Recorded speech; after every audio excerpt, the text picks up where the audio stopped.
The kitchen. Finally, I'm getting to the kitchen. I love cooking, and the house without a kitchen, well, it's just a glorified hotel room.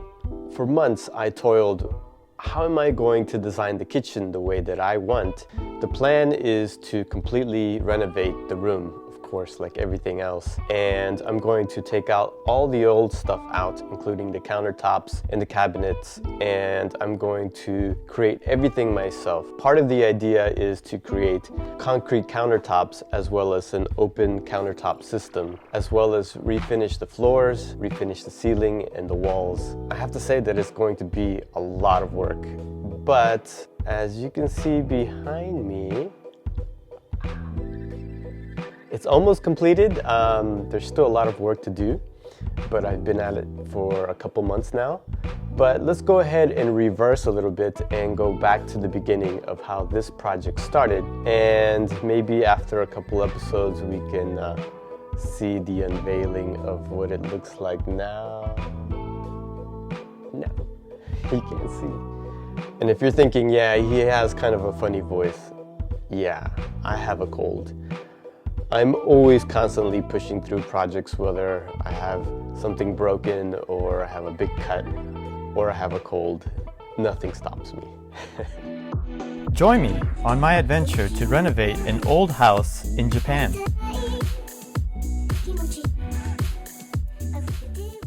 Also, take this moment now to hit the like button and support my channel. And if you haven't done so already, subscribe if you like my content. Thanks a lot. I will start the floor demolition from this countertop section. It was covering a hole in the floor so I wouldn't fall in it. I will tear out the floor down to here. This is to make way for the kitchen and washing machine drain pipes that will go across from the right side. It will then connect to the sewage pipe this way. The floor is nailed down and almost impossible to pull out. So I'm going to use a handsaw to cut into it so I have some room to use the pry bar to pull it up. Once again, my favorite railroad nails. These nails are amazingly strong, and the wood will split before the nails pull out. It's truly amazing. Amazingly frustrating. This is a closer look at the space under the floor. You can see they're using those giant rocks to support the framing of the floor and the house. I opened up the floor to give the plumber space to lay down water and drain pipes from the kitchen to the living room. It's a complete mess. You can see the path where the water pipes will go. Finally, the plumber laid down the pipes. They are buried and ready. Now the fun begins. The kitchen flooring was garbage. I can't imagine, even when it was new, it being anything more than cheap garbage. You can see, with just some pressure, how it bends. One good jump between the floor joists and you're going straight through the floor. Guaranteed. The only good point about the kitchen flooring is that it was easy to pull out, unlike the flooring in the living room. But those troublesome nails were here as well. I ended up having to hammer them into the joists. They just wouldn't pull out no matter what I tried. Next, I will tear down the wall dividers. I want to open up the space and remove all the doors into the kitchen. I mean, obviously I'm not very tall, but yeah, definitely not much space between the actual pillar here and my head. So if I was actually a tall person, I'm like 5'8", then I would definitely be hitting my head everywhere. Same goes for these too, I think, right? But I can't knock everything down. I remember how much of a mess that debris made upstairs with all that sanekabe material being torn down. But as far as the kitchen goes, I think that, wow, it would be so awesome if that was all opened up.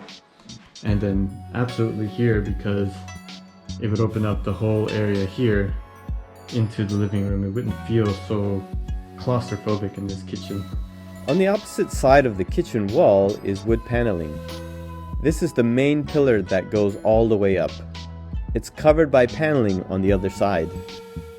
The paneling in this room is already a mess. The electrician already made a mess of it on this side. He pulled it all out. Of course, this was with my permission. I guess it will all have to be replaced anyhow. Another future project.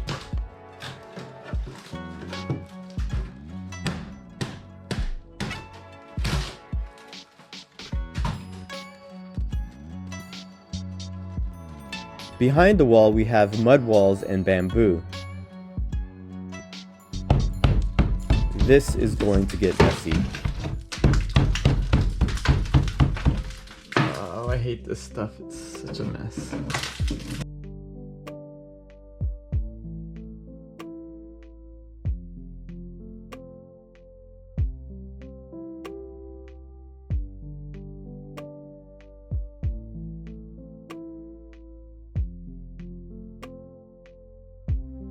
My new priority is to get some subfloor installed. I keep falling through the floor. I'm tired of tiptoeing across. Before the floor goes down, I lay the moisture sheet down as well. The floorboards will go under the main wood frame pillars. I have to make space for the subfloor and the flooring I will eventually install. I will use this handsaw to cut out the shape I need on the pillar. I also used the power saw and jigsaw to cut out the shapes I needed for the subfloor.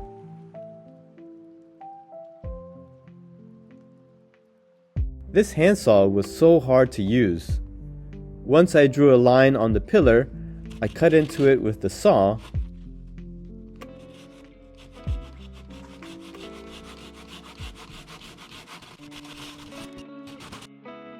And then used a pry bar to break the wood piece off.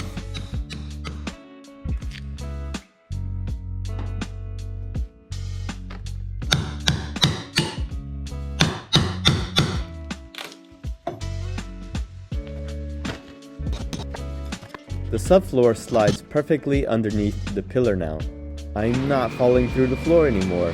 Okay, back to these walls I was demolishing. The door frames were so difficult to cut out. They took a lot of sawing and force. A lot of force.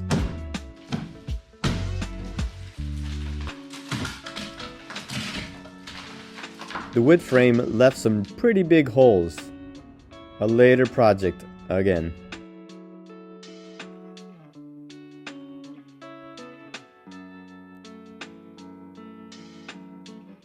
I tore down the wood frame of the door just enough so that I could slide the doors off.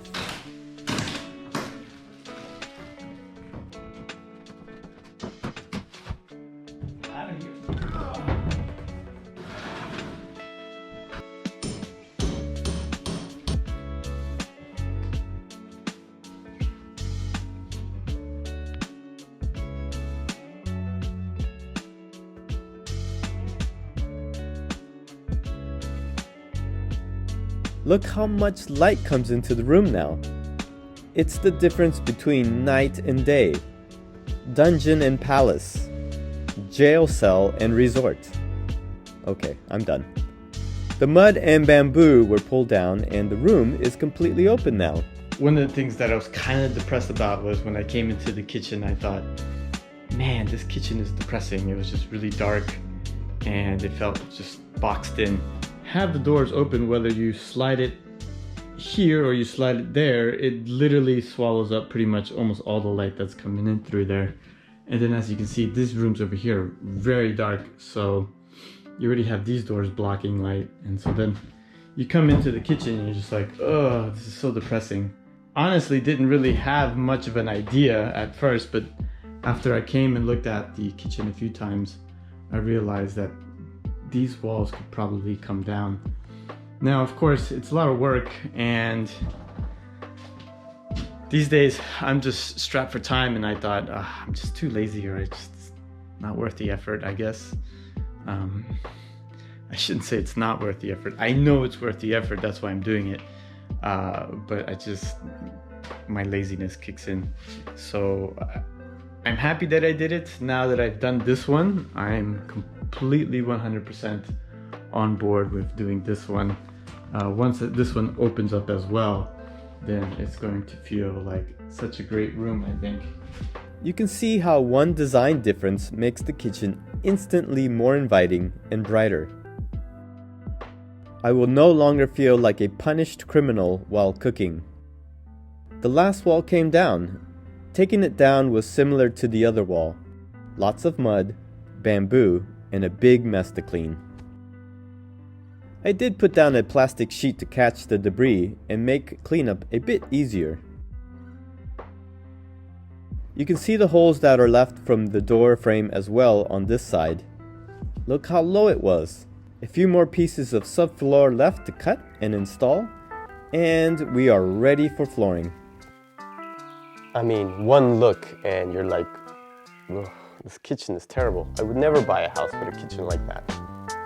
But the way I see it is, this kitchen is horrible. This is a perfect excuse to renovate this place, right? And make it my way.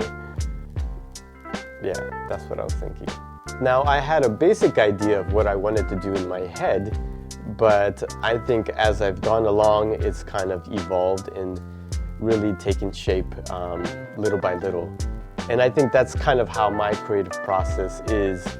I don't actually have a set plan in my head, and sometimes if I do, when I'm actually renovating, it actually changes.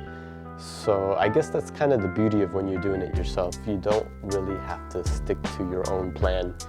You can modify and deviate from that plan depending on how you feel or what you think is a better idea once you start getting it done. That's it for this episode. I hope you enjoyed watching. This is the demolition of the kitchen, and as they say, you have to crack a couple eggs to make an omelet. Well, I don't like that analogy because making an omelet is pretty easy. This was not so easy, but the difficult part is over, I think, and I'm really excited because for me, putting it all back together, that's the fun part. And now that the demo is finished, I can get to laying down the floor and doing other things that I'm really excited about. So thanks for watching. Stay tuned. The next episode is coming soon, and I hope you enjoyed watching.